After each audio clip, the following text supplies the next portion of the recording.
de izquierda a derecha, y estas son células madre no especializadas que tienen la capacidad de división y que se localizan en el endostio. Recuérdense cuál es el endostio. Es la pared que recubre la cavidad medular, ¿verdad? Cuando hablamos de que son células no especializadas, quiere decir que estas tienen la capacidad de dividirse, ¿verdad? Y de formar otro tipo de células, ¿verdad? Que no son específicas. Luego tenemos los osteoblastos, que son células hijas, vienen de las células osteógenas. Su función es construir hueso a partir de la síntesis y secreción de fibras de colágeno para formar la matriz fundamental o la matriz osteoide de la que acabamos de hablar, y por medio de estas síntesis y secreción de fibras más la unión con la matriz fundamental, pues forman el proceso de calcificación del hueso. Luego tenemos los osteocitos, que son estos que vemos, que son estos que vemos en como alargados, como unos deditos.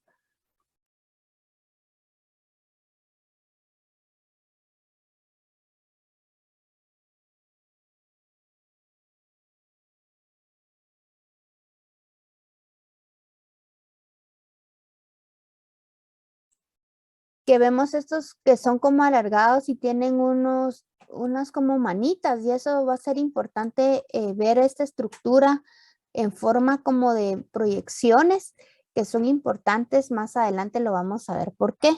Entonces estas células que se llaman osteocitos son células óseas maduras que derivan del osteoblasto, ¿verdad? Estas son osteoblastos que han quedado atrapados en la matriz osteoide y su función es mantener el intercambio de nutrientes y desechos con la sangre, y lo hacen por medio de estas proyecciones que se van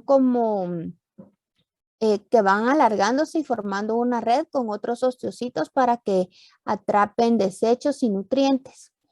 Luego tenemos los osteoclastos, que estos se van a ubicar en el endostio. Su función es liberar enzimas lisosómicas y ácidos que destruyen la matriz ósea.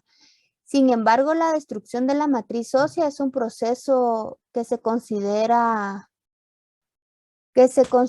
normal como parte del desarrollo, crecimiento y reparación del hueso normal. Por ejemplo, cuando hay una fractura, ¿verdad? Ese hueso que queda ahí queda lastimado. Entonces, lo que hace el osteoclasto es, y por eso acá señalan el borde fruncido, porque por medio de este borde se unen a las células que han sido lastimadas, a las células óseas, que serían los osteoblastos o los osteocitos, y los devora, ¿verdad? Por medio de enzimas lisosómicas las destruye y deja espacios listos para que nuevos osteoblastos lleguen a regenerar el hueso, ¿verdad?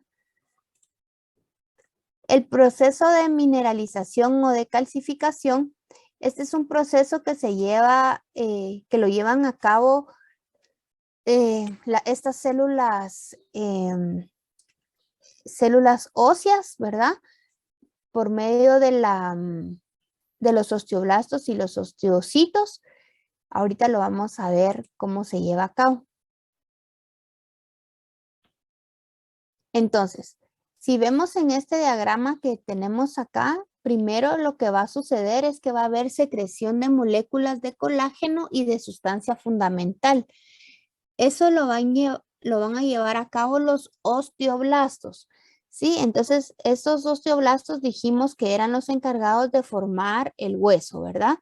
Ellos empiezan, o su estímulo principal es que no hay hueso o se debe de reconstruir cierta cantidad de hueso, y entonces estos reciben estímulos para empezar a secretar moléculas de colágeno y de sustancia fundamental. Ya vimos cómo está conformada la sustancia fundamental, así que no repito eso para seguir avanzando. El siguiente paso para la calcificación sería la polimerización de las moléculas de colágeno. Cuando hablamos de polimerización es la unión, ¿verdad? Empiezan a unirse diferentes las fibras de colágeno, las moléculas de colágeno hasta formar las fibras de colágeno. Estas fibras de colágeno entonces dan lugar a la formación del osteoide o la matriz osteoide donde quedan atrapados osteoblastos. Estos osteoblastos que quedan atrapados reciben el nombre de osteocitos. Y los osteocitos pues van a empezar a ingresar nutrientes y oxígeno y todo lo que sea rico y que pueda nutrir al hueso para poder darle vida, ¿verdad? Serían los nutrientes, sería oxígeno. Esos son los dos componentes principales que atrapan los osteocitos. Con esto, entonces, va a haber una precipitación de sales de calcio sobre las fibras de colágeno, haciendo entonces que se forme la matriz de hidroxiapatita más o menos en algunos días o semanas después del estímulo que se produjo de que no había o que se tenía que formar hueso, ¿verdad? Formación de los cristales de hidroxiapatita en días o semanas. Por eso más o menos las fracturas llegan ¿cómo se llama? A restablecerse en ese tiempo, más o menos, en 4 semanas, porque es el tiempo que le lleva a los osteoblastos en generar nuevas fibras de colágeno, la matriz osteoide, que los osteocitos atrapen oxígeno y nutrientes. Eso le da la capacidad a los osteoblastos que quedan libres de precipitar sales de calcio sobre las fibras de colágeno y de formar los cristales de hidroxiapatita que le confieren la dureza al hueso, ¿sí? Entonces, estas sales de la matriz ósea son depositadas en la estructura que están formando, ¿verdad? De las fibras de colágeno, se cristalizan, el tejido se endurece, ya dijimos que este proceso lo realizan los osteoblastos. Otra cosa importante es que la dureza del hueso siempre va a depender de las sales minerales orgánicas cristalizadas. ¿Cuáles dijimos que eran las dos sales principales?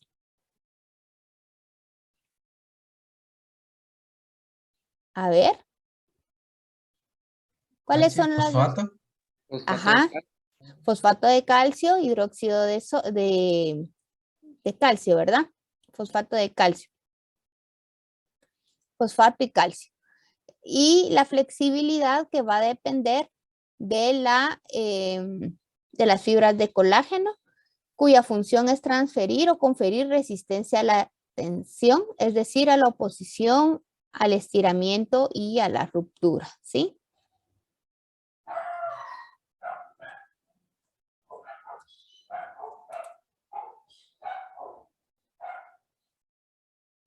Aquí está, ¿ve? Las dos sales más abundantes son fosfato de calcio e hidróxido de calcio, por favor, que eso no se nos olvide.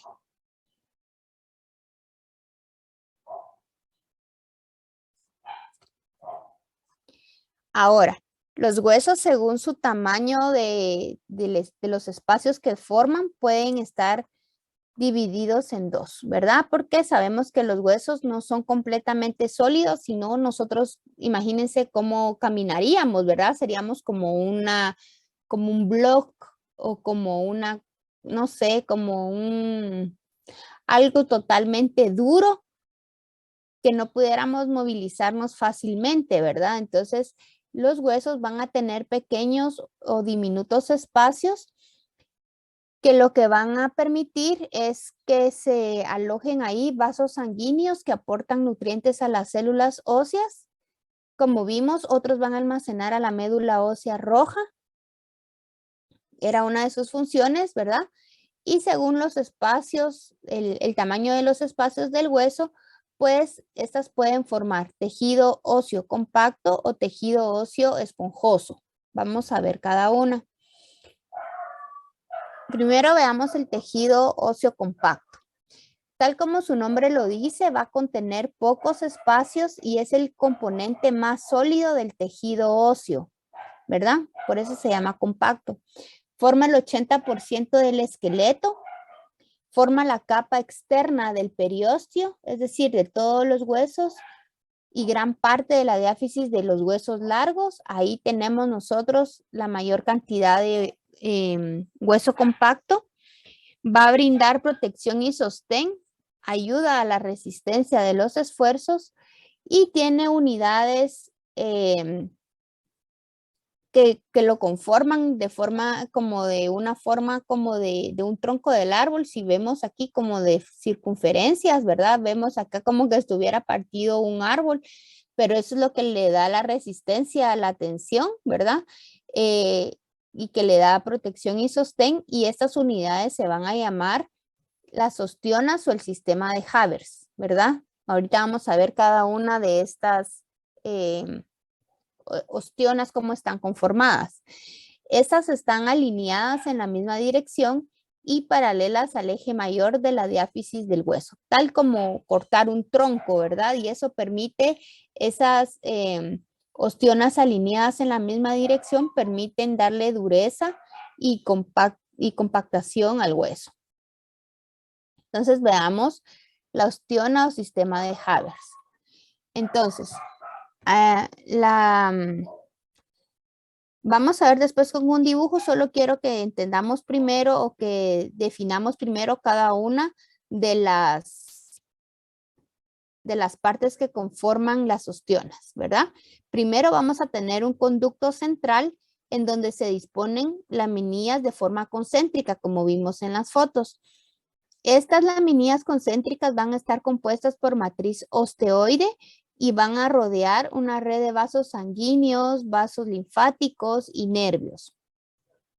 En el segundo punto tenemos lagunas, que estas contienen osteocitos. Ya vimos los osteocitos también que tienen esas proyecciones que permiten atrapar pues nutrientes y oxígeno y sangre también que vienen de las arterias nutricias. También va a estar conformado por canalículos. Estos canalículos están compuestos por líquido extracelular, también contienen osteocitos y comunican lagunas entre sí, permitiendo la nutrición, oxigenación y eliminación de desechos.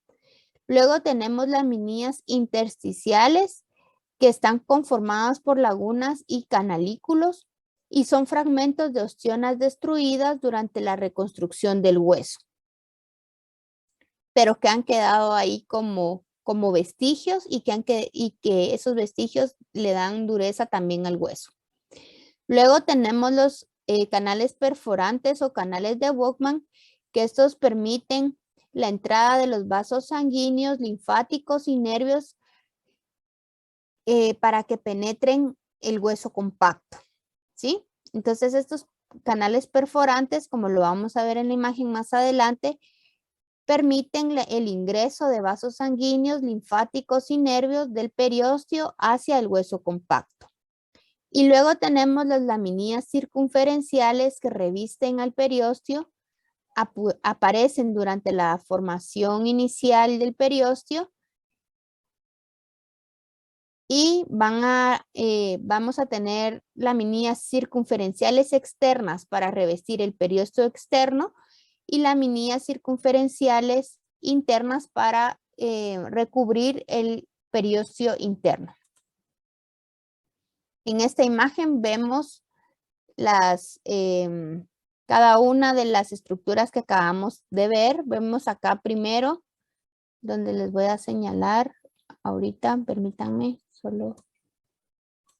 Aquí la cavidad medular, ¿verdad? Si se toma un pedacito del hueso compacto, el hueso compacto es esto que vemos nosotros acá. Agarramos un pedacito y lo vemos en el microscopio y vemos que todo esto va a ser hueso compacto. Vamos a ver, aquí lo voy a ir marcando. Entonces acá tengo hueso compacto. Y si yo tomo un pedacito de ese hueso compacto, voy a tener una ostiona. Vean, en el hueso compacto tenemos muchas ostionas. Aquí tenemos otra, ¿verdad? Vamos a señalar las estructuras en esta grande que vemos acá. Primero tenemos las laminillas concéntricas. Voy a... Aquí, ¿verdad? Laminías concéntricas. Ay, Dios. Ajá. Dijimos también que teníamos lagunas, ¿verdad? Que las lagunas contenían osteocitos. Luego canalículos. Aquí vemos los canalículos señalados en los osteocitos. Vemos, ¿verdad? También los canales perforantes en donde van entrando las arterias hacia el hueso. Este es un vaso sanguíneo, ¿verdad? Aquí está señalado vaso sanguíneo. Las laminías circunferenciales, que van a estar rodeando toda la circunferencia del hueso compacto, y las laminías concéntricas. Estas que vemos acá, laminías concéntricas, que ya están formando esa especie como de tronco, ¿verdad? Que dijimos que se alineaban para darle dureza al hueso. ¿Qué otra cosa vimos en la que podamos ver acá? Ahorita ya vimos las lagunas, los canalículos, laminías intersticiales, canales perforantes. Sí, yo creo que ya abordamos todo en este dibujo. ¿Tienen alguna pregunta o alguna duda hasta ahorita?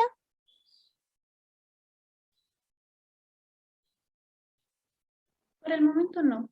Muy bien. Entonces continuemos.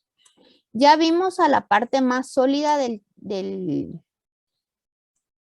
hueso. Ahora pasemos a esta que tiene unos grandes agujeros, ¿verdad? Como dijimos que el hueso se dividía dependiendo del tamaño de sus poros o de sus espacios. Este va a ser un tejido óseo esponjoso y se le llama así por cómo se observa, más no por cómo es. O sea, no es un tejido que sea suave, ¿verdad? Sino que siempre sigue siendo duro, pero con grandes espacios. Este va a formar el 20% del esqueleto.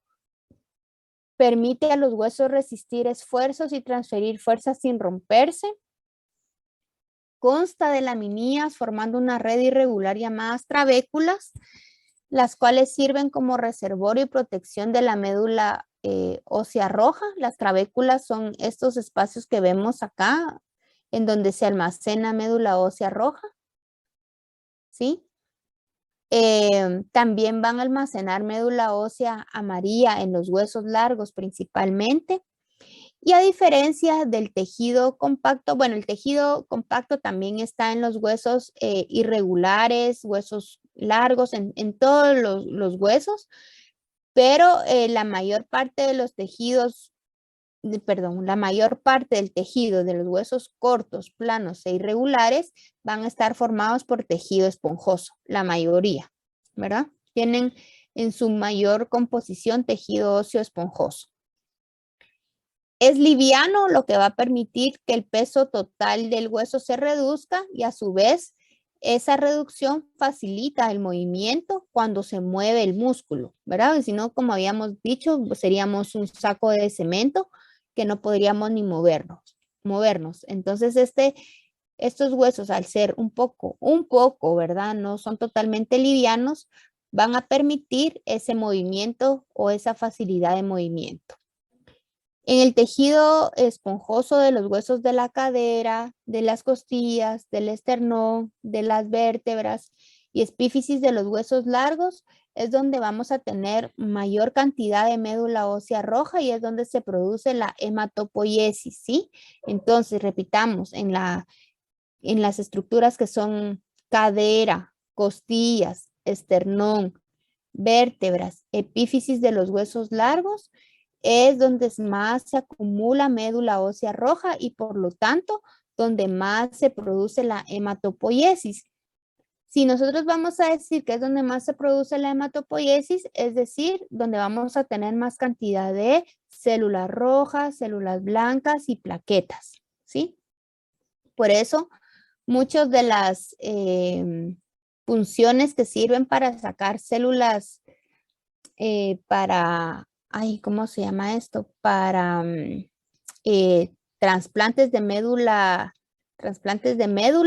se hacen en estos huesos, ¿verdad? En cadera, se sacan de ahí de cadera, de costillas, de esternón, o cuando hay también algún tipo de cáncer de hueso, también de ahí se sacan las muestras porque ahí es donde más se producen las células, las células del tejido, de la hematopoiesis, ¿verdad? Que ya dijimos cuáles son.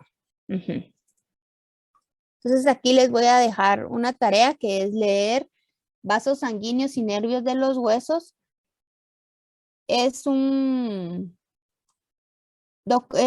parrafito bien chiquitito que está en el libro de Tórtora, solo les toca leerlo, no tienen que hacer nada más y es para examen, ¿verdad? Es para no entrar a explicar eso, pero ya lo vamos viendo poco a poco. Entonces aquí vamos a ver las trabéculas. Entonces si agarramos un pedacito de la trabécula, ¿verdad? Y lo vemos aquí, lo vemos acá en grande. Vemos que también va a tener laminillas intersticiales. Tiene canalículos también, que dijimos que iba a comunicar un tejido con otro, ¿verdad? Para intercambiar nutrientes, eliminar desechos. Tiene osteoclastos que van a permitir la destrucción del hueso que ya no sirve, ¿verdad? Al destruirlo dejan un agujero y ese agujero es capaz de ser invadido o es invadido, mejor dicho, por los osteoblastos para formar nuevo hueso, ¿verdad? Aquí está señalando osteocitos, todo esto que vemos acá, ¿verdad? Con sus proyecciones, que eran los osteocitos, pues nos sirven para nutrir al hueso. Y aquí abajo nos está señalando osteoblastos alineados que rodean trabéculas de tejido óseo nuevo, ¿verdad? Este va destruyendo, pero aquí hay osteoblastos que van llenando esos espacios con tejido nuevo. Este recambio o remodelado óseo, como es el nombre correcto, pues es un proceso normal y natural que tiene sus beneficios, pero lo vamos a ver más adelante. Entonces aquí hay una comparación, ¿verdad? Entre el hueso óseo esponjoso y el hueso compacto, ¿verdad? Dijimos trabéculas en el esponjoso y dijimos el sistema de Havers o el sistema haveriano en el tejido compacto. Ahora vamos a pasar a la formación de tejido óseo, que también lo pueden encontrar ustedes como osteogénesis u osificación. La formación del tejido óseo de hecho, lleva dos caminos. Los huesos se pueden formar, dependiendo qué tipo de huesos son, ¿verdad? Por una osificación intramembranosa o por una osificación endocondral.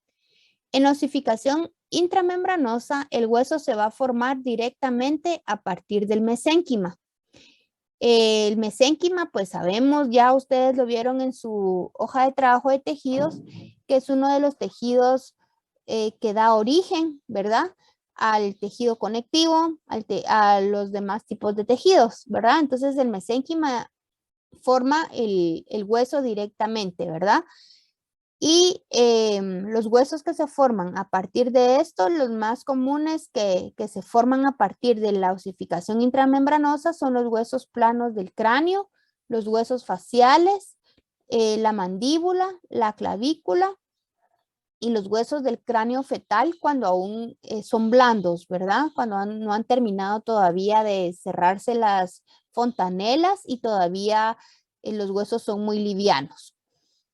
Y luego tenemos la osificación endocondral, que es la formación de hueso, pero que este tejido óseo sustituye a tejido hialino, ¿verdad? A cartílago hialino, que es el cartílago más abundante del cuerpo. Entonces, el tejido óseo sustituye al cartílago. Esa es muy importante. Casi todos los huesos se forman por este proceso. Es un proceso mucho más largo que el de la osificación intramembranosa, porque primero hay un crecimiento hialino y luego hay una sustitución de ese cartílago por osteoblastos. Vamos a ver cada uno con un esquema. Entonces aquí tenemos primero la osificación intramembranosa. En el primer paso vemos que va a haber una agrupación de células mesenquimatosas, lo que forman el primer centro, mejor dicho, de osificación. Este centro de osificación está formado por células osteógenas. Recuérdense que son las células madres que dan origen a los osteoblastos, y de los osteoblastos pues empiezan a quedarse osteoblastos atrapados en la matriz osteoide, generando secreción de matriz, ¿sí? Ese sería nuestro primer paso, la formación del centro de osificación por medio de la agrupación de células mesenquimatosas. El segundo paso es la calcificación. Aquí los osteocitos quedan inmersos en las lagunas y se depositan sales de calcio y otras sales para formar la matriz extracelular y consolidarla. Esa es la calcificación u osificación que ya vimos de forma general en las primeras diapositivas, ¿verdad? Donde habíamos dicho polimerización, fibras colágenas, etc. El tercer paso es la formación de las trabéculas. Aquí va a haber un crecimiento de vasos sanguíneos y por lo tanto aquí como ya hay vasos sanguíneos irrigando el tejido con nutrientes, con oxígeno, entonces empieza a haber un crecimiento mucho más rápido del tejido óseo y entonces va a haber una diferenciación de médula ósea roja, ¿verdad? Con sus componentes, los eritrocitos, los glóbulos blancos, las plaquetas. Las trabéculas se fusionan y forman el tejido esponjoso y luego pasamos al, sería quinto paso, que sería la formación de periósteo, en donde el mesénquima se condensa y se transforma en periósteo. Recordemos, el periósteo es la capa externa que forma los huesos largos. Y las capas esponjosas superficiales se convierten en hueso compacto, conservando el hueso esponjoso al centro. ¿Qué quiere decir esto?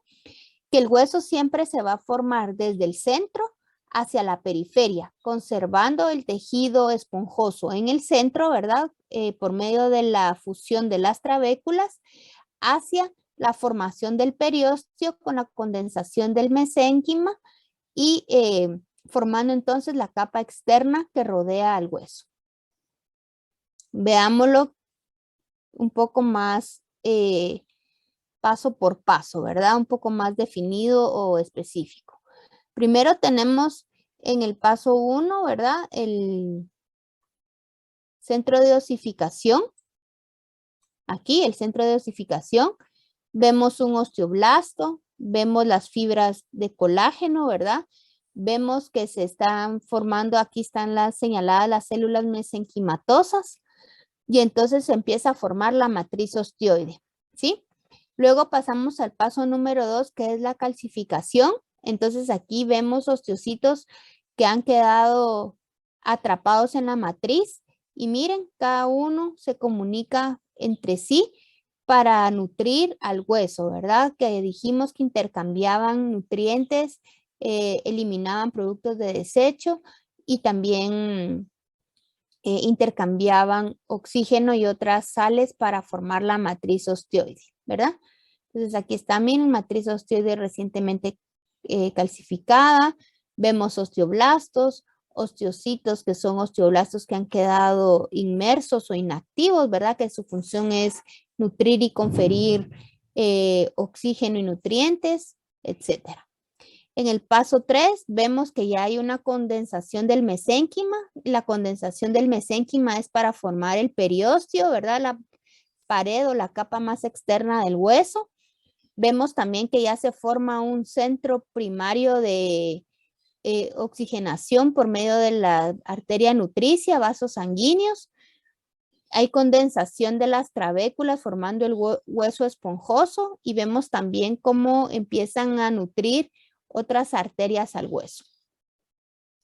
Y en el paso número 4 vemos el desarrollo del periósteo totalmente en las capas, en la capa más externa. Y dijimos que se formaba desde el centro hasta la periferia, ¿verdad? Hueso esponjoso, hueso compacto y periósteo. Ahora veamos la osificación endocondral. Como dijimos, lleva más pasos. Son más o menos 6 pasos. Son más pasos, pero yo los traté de resumir en 6 para que podamos entender esto. Entonces, primero, aquí lo más importante que tenemos que entender es que a diferencia de la osificación intramembranosa, primero se va a llevar a cabo un molde cartilaginoso, ¿verdad? Porque la endocondral proviene de la formación o la sustitución, mejor dicho, de la sustitución de cartílago por hueso. Entonces hay formación de un molde cartilaginoso que va a ser el agrupamiento de células mesenquimatosas dando forma de hueso, ¿verdad? Vamos a verlo después con un dibujo. Y transformación a condroblastos. Y aquí va a aparecer una membrana llamada pericondrio. Entonces, cuando hablamos de condro, estamos hablando de tejido hialino, ¿sí? Eso es nuestra guía, ¿verdad? Cartílago hialino, todo lo que tiene que ser con condro es que es de tejido hialino. Y por eso aquí aparece una membrana llamada pericondrio, que después se va a formar el periósteo, ¿verdad? En el paso número 2, se forma o empieza a crecer el molde cartilaginoso.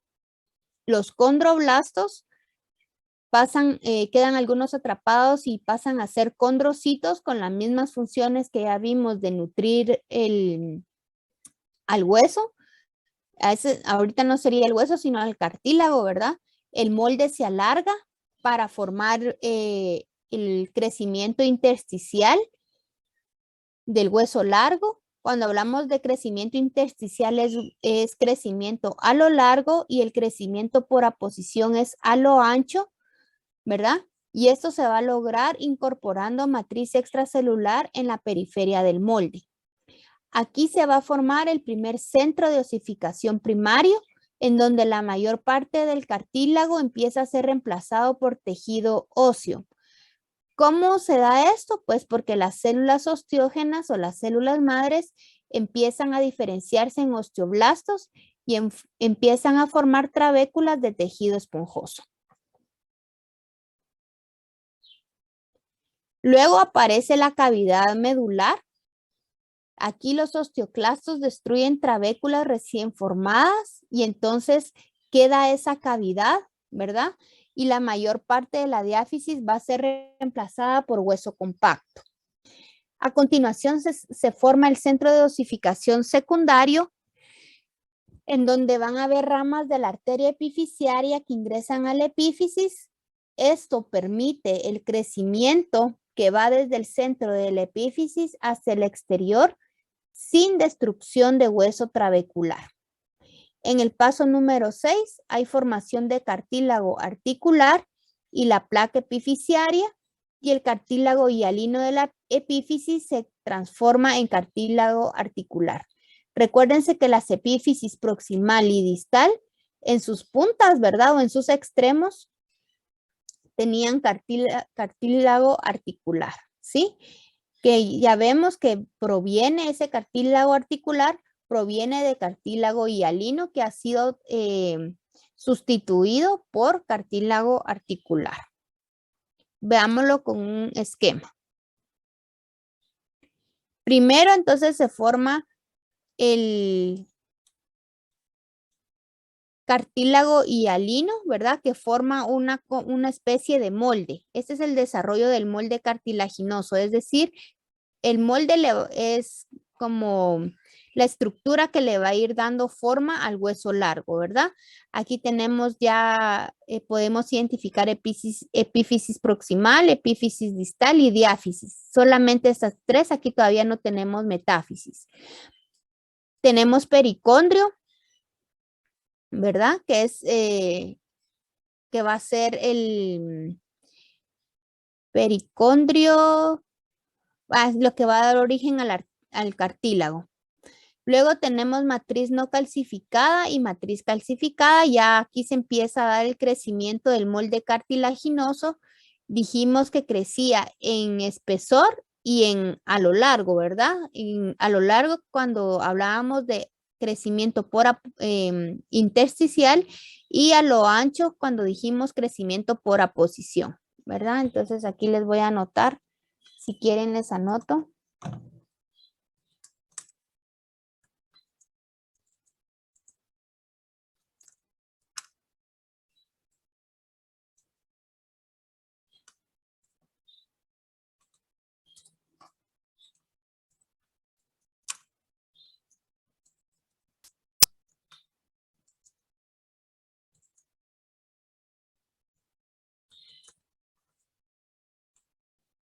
Muy bien. En el paso número 3 tenemos el desarrollo del centro primario de osificación. Tenemos el aparecimiento de una arteria nutricia, ¿verdad? Se empieza a formar ya periósteo. Entonces estamos hablando de que ya empieza a haber una sustitución del cartílago hialino por hueso, ¿verdad? Y el hueso esponjoso empieza a aparecer.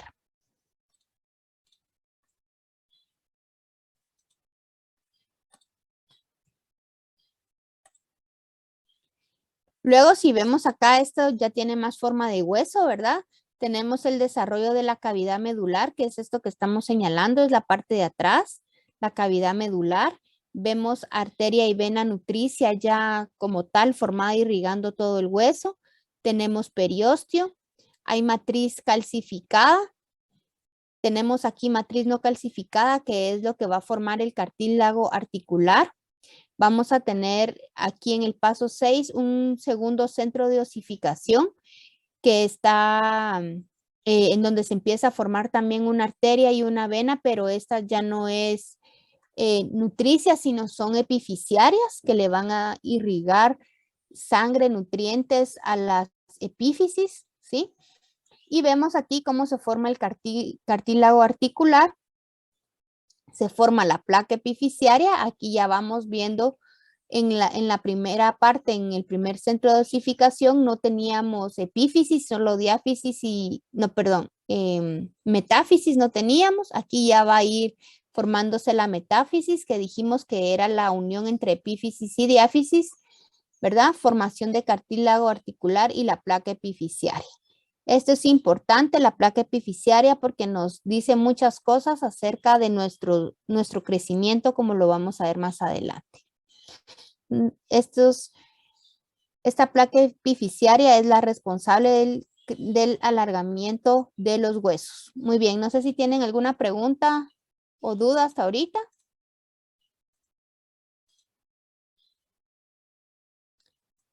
Muy bien, pasamos entonces al crecimiento de la placa epifisiaria. Bueno, si quieren regresemos acá para recordarnos, la placa epifisiaria es esta línea que nosotros vemos aquí que separa la epífisis de la diáfisis. Y esto es importante porque nos da, como ya dijimos, nos dice hasta dónde crece el hueso a lo largo. Más o menos podríamos decir que es el que delimita la altura en las personas. Cuando se cierra la placa epifisiaria, hasta ahí vamos a crecer, y eso es muy importante y se puede observar en una radiografía, ¿verdad? Cuando esa placa epifisiaria ya está bien formada, el médico puede llegar a saber si la persona va a seguir creciendo o no, o en las enfermedades hormonales donde esa placa epifisiaria no se cierra y la persona puede llegar a ser muy, muy, muy alta, ¿verdad? Es porque esta placa no se cierra y entonces permite que el alargamiento del hueso siga produciéndose, ¿verdad? Entonces, el crecimiento intersticial y la formación de la placa epifisiaria se lleva a cabo porque suceden varios sucesos. Primero, porque hay crecimiento del cartílago en la región epifisiaria de la placa epifisiaria. Número 2, porque hay reemplazo de hueso del cartílago de la parte de la placa epifisiaria, ¿verdad? Cuando hay una sustitución total del hueso por el tejido hialino, ahí entonces se forma la placa epifisiaria. Si el hueso no llegara a desarrollarse totalmente, entonces tendríamos más cartílago para que el hueso siguiera creciendo, ¿verdad? Luego la placa epifisiaria vamos a decir que es una capa de cartílago hialino presente en la metáfisis de los huesos en crecimiento y que posee 4 zonas. Aquí vemos las zonas, están identificadas en este esquema, ¿verdad? Esta va a ser la zona diafisiaria, ¿verdad? Y luego a partir de la diáfisis vamos a ver la zona de cartílago calcificado. Esta zona de cartílago calcificado está formada por condrocitos degenerados, es destruido por osteoclastos y los osteoblastos van a depositar matriz ósea que sustituye el cartílago por hueso, ¿sí? Luego tenemos una zona de cartílago hipertrófico, que es una zona formada por condrocitos grandes en proceso de maduración. Luego tenemos una zona de cartílago proliferativo, que son condrocitos que participan en el crecimiento intersticial, dividiéndose y formando matriz intersticial. Y tenemos una zona de cartílago inactivo, que son condrocitos que no participan en el crecimiento del hueso y unen la placa epifisiaria con la epífisis. Esas son las 4 zonas de la placa epifisiaria. Veámoslo acá con un dibujo. Tal vez es más fácil entenderlo, ¿verdad? Entonces aquí tenemos la epífisis, el cartílago articular, tenemos zona de cartílago inactivo, zona de cartílago proliferativo, zona de cartílago hipertrófico y la zona de cartílago calcificado y tenemos la diáfisis, ¿verdad? Aquí los condrocitos son reemplazados por hueso. Aquí miren en la zona de cartílago calcificado y entonces tenemos nueva diáfisis, pero se forma la placa epifisiaria, ¿verdad? Entonces eso quiere decir cuando ya no hay crecimiento o ya no hay más cartílago que sustituir, ahí deja de crecer nuestros huesos largos, ¿sí? Si nosotros lo vemos en una radiografía, entonces aquí tenemos, miren, señalado con la flecha en rojo la placa epifisiaria. Esta placa epifisiaria tiene estas cuatro zonas, las que ya vimos. Cartílago calcificado, cartílago hipertrófico, proliferativo, inactivo. Y si lo vemos, aquí está, ¿verdad? Si lo vemos con el dibujo comparándolo, aquí está la epífisis y aquí está la diáfisis. ¿Sí? ¿Por qué es importante?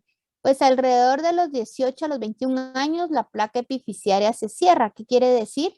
Que nosotros dejamos de crecer entre los 18 a los 21 años, ¿verdad? Porque ya no hay formación de hueso, de cartílago que sea reemplazado por hueso. Por lo tanto, las placas de cartílago hialino dejan de dividirse, todo el cartílago es reemplazado por hueso y la placa epifisiaria desaparece y ya solo se forma una línea epifisiaria, es decir, como un vestigio, la línea, donde significa que estuvo la placa formándose. ¿Por qué es importante esta línea? Porque señala que el hueso ha terminado su alargamiento.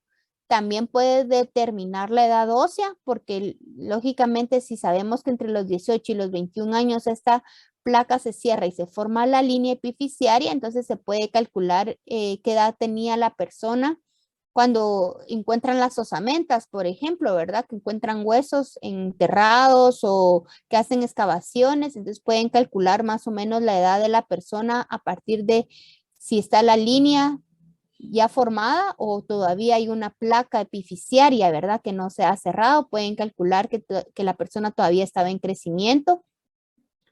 Puede predecir la estatura también, ¿verdad? Si a los 16 años hacen una radiografía y ven que la línea todavía no está formada, que todavía hay placa en acción, ¿verdad? O placa activa, pueden decir, bueno, más o menos esta jovencita o este jovencito va a crecer unos 2 o 3 centímetros más, ¿verdad? Y establece la edad en el momento de la muerte, que está muy relacionada con determinar la edad ósea, ¿verdad?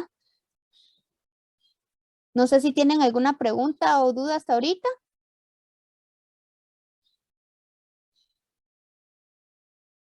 Bueno, ya hablamos un poco, vamos a ver, ninguna, todo el momento todo está bien. Bueno, gracias.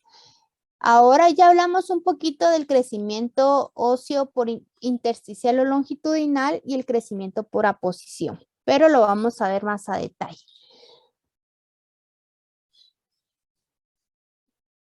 Pues el crecimiento intersticial o longitudinal se va a producir por placas de cartílago hialino entre epífisis y diáfisis, como ya vimos. Y el crecimiento por aposición va a ser el aumento en el espesor del hueso, pero que se da desde el periósteo por los osteoblastos y el remodelado del canal medular por los osteoclastos. Entonces, el crecimiento por aposición se va a realizar por el depósito de tejido óseo sobre la diáfisis del hueso a partir de la capa interna del periósteo y ayuda a la reparación de fracturas. En este punto yo ya no voy a hablar sobre el crecimiento intersticial porque ya vimos cómo es, ¿verdad? El crecimiento a lo largo, que es cuando se va destruyendo cartílago, formando más hueso hasta que llega un punto en de que ya no crece, ¿verdad? Ya no hay más cartílago que sustituir. El crecimiento por aposición, si vemos, se da, ¿verdad? En la capa interna del periósteo, ¿verdad? Y es se produce por el depósito de tejido óseo sobre las diáfisis, o sea, por la parte tubular o cilíndrica del hueso, ¿verdad? Ayuda a la reparación de las fracturas este crecimiento por aposición. Ahora vamos a hablar un poco del remodelado óseo. El remodelado óseo es continuo, es un proceso de todos los días, permite que microfracturas que nosotros no vemos ni sentimos, ni siquiera nos llegan a doler, ¿verdad? Esas microfracturas que son normales, por ejemplo, cuando manejamos en el carro o vamos en el carro o por el medio que nosotros nos movilicemos, ¿verdad? Cada vez que frena el carro, cada vez que frena el bus, hay un roce de nuestras vértebras, por ejemplo. Y ese va generando pequeñas fracturas o microfracturas o desgaste del hueso. Entonces, diariamente el tejido o el tejido óseo que es viejo o que es viejo va a ser reemplazado por tejido óseo nuevo. Y entonces a este mecanismo que es permanente, ¿verdad? Pero que tiene su máximo pico en la adolescencia y va disminuyendo conforme pasa la edad, se le llama remodelado óseo. Y el remodelado óseo va a estar compuesto por dos procesos, la resorción ósea y el depósito óseo. La resorción ósea lo llevan a cabo los osteoclastos y va a ser la remoción o destrucción de minerales y fibras colágenas en los huesos por medio de los osteoclastos. Y el depósito óseo va a estar producido por los osteoblastos, cuya función va a ser la incorporación de minerales y fibras de colágeno al hueso por los osteoblastos. Entonces, cuando hablamos de remodelación ósea, nos estamos refiriendo a dos mecanismos. La resorción ósea por medio de los osteoclastos y el depósito óseo o formación de hueso nuevo por medio de los osteoblastos, que trabajan en conjunto. Si solo tuviéramos osteoclastos, imagínense, estuvieran destruyendo hueso, hueso, hueso, hueso, destrucción, destrucción, destrucción, pero nosotros no tendríamos hueso nuevo. En muchas de las patologías eso llega a pasar, que el mecanismo de resorción ósea está más aumentada, ¿verdad? O es mucho más rápida que la formación de hueso. Entonces vemos un desequilibrio entre la formación y la destrucción ósea, como lo van a ver en las patologías, por ejemplo, en algunos cánceres o en las osteoporosis, eso es lo que llega a pasar. Es importante saber que aún después de que los huesos han finalizado su crecimiento, este proceso sigue siendo constante, o sea, de todos los días, ¿verdad? El tejido viejo se destruye en forma continua y aparece siempre tejido nuevo.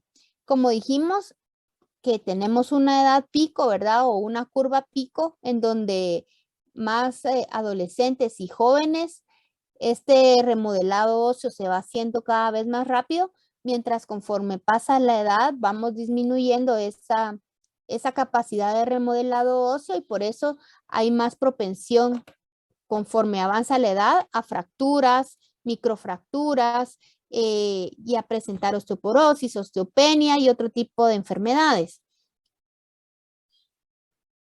Una de las ventajas del remodelado óseo es que contribuye a la solidez del hueso. ¿Por qué? Porque siempre va a haber tejido óseo nuevo. Cuando hay tejido óseo nuevo, recuérdense que las sales de hidroxiapatita están bien, están duras, hay dureza, confieren dureza al hueso y las fibras colágeno, la resistencia a la tensión. También hay posibilidad de que se altere la forma del hueso y adecuarlo a la tensión que se le dé. ¿Qué quiere decir esto? Por ejemplo, los atletas de alto rendimiento, por ejemplo, jugadores de fútbol o los que levantan pesas, disciplina, la halterofilia, ellos son capaces de, como generan microfracturas, ¿verdad? Entonces le van dando cierta tensión al hueso que pueden llegar ellos a que su hueso sea mucho más resistente, ¿verdad? Y darle la forma al hueso de acuerdo a la tensión a la que el hueso esté sometido. Por eso es de que ellos ven que, por ejemplo, los jugadores de fútbol reciben grandes patadones y no a cada rato están fracturados, ¿verdad? Porque ellos van generando huesos más fuertes que se acoplan a ese tipo de lesiones, ¿verdad? O a ese tipo de tensiones. Igual en otras disciplinas como las gimnastas, ¿verdad? Las gimnastas dan muchas vueltas en la pista y no se fracturan, ¿verdad? O difícilmente, cuesta más.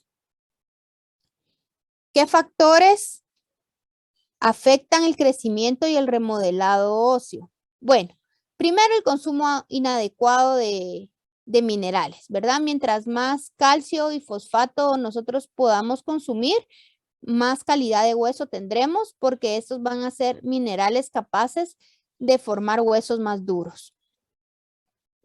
Tengo acá una pregunta, voy a revisarla. Cuando una persona se truena los dedos de la mano, ahí existen este tipo de pequeñas fracturas. No son fracturas, sino son lesiones, ¿verdad? Que sí son lesiones. Fracturas no podríamos decir, ¿verdad? Pero son lesiones que se provocan al hueso. No deberíamos de hacerlo. Todo eso nos va a ir perjudicando el crecimiento óseo. Recuérdense que con la edad va más rápido el remodelado. Entonces, si se generó una pequeña lesión, rápidamente se va a remodelar, ¿verdad? Vamos a tener hueso nuevo. El problema sería conforme la edad, ¿verdad?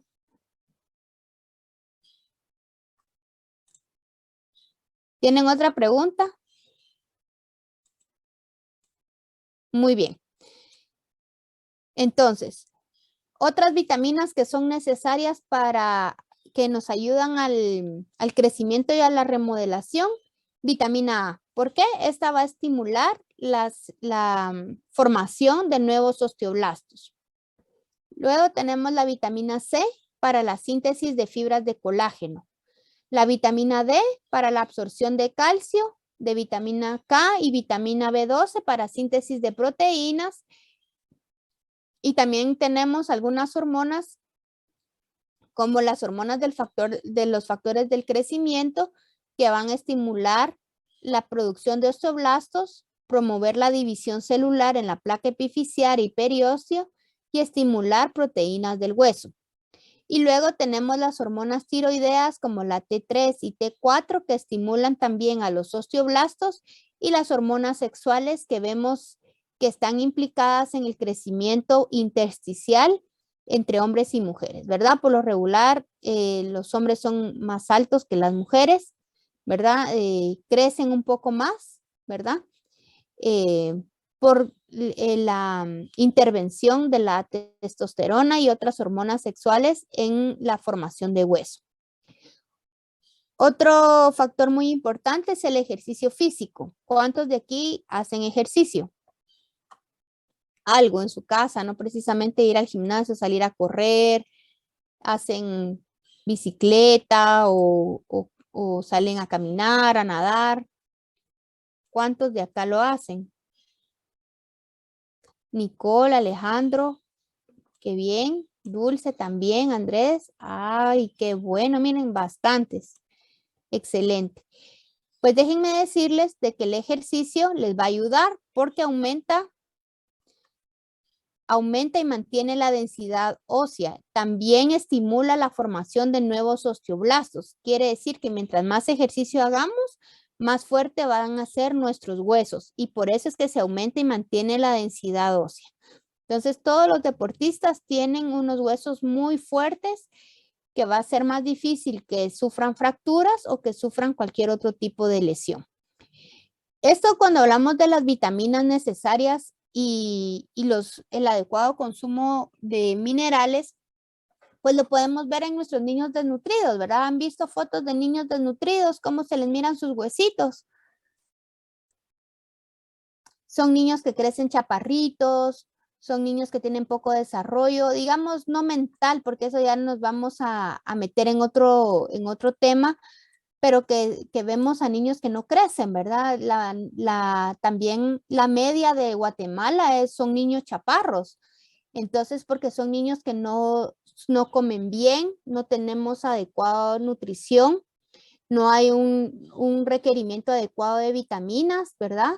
Tampoco hacen ejercicio, toman muchas sodas. Sabemos también que las bebidas carbonatadas producen desmineralización ósea, ¿verdad? Provocan osteoporosis a temprana edad, tanto en hombres como en mujeres. Y ahí podemos ver fracturas de cadera en mujeres y hombres muy jóvenes, ¿verdad? Personas que con cualquier caída ya están fracturados, ¿verdad? Y como les digo, lo más impactante de ver es el tamañito que tienen nuestros niños, ¿verdad? Incluso los atletas. Eric Barrondo, por ejemplo, es un gran atleta y sin embargo es bien chaparrito, ¿verdad? De por sí nuestra idiosincrasia es ser de baja estatura y si nosotros le agregamos una mala nutrición, un bajo consumo de minerales, de vitaminas, etcétera, y más no hacer ejercicio, tenemos todo el paquete completo para ser personas con huesos débiles y con propensión a las fracturas y padecimiento de enfermedades óseas. Muy bien, entonces no sé si tienen alguna pregunta, tienen dudas, cualquiera que sea, que me puedan preguntar o tienen alguna inquietud.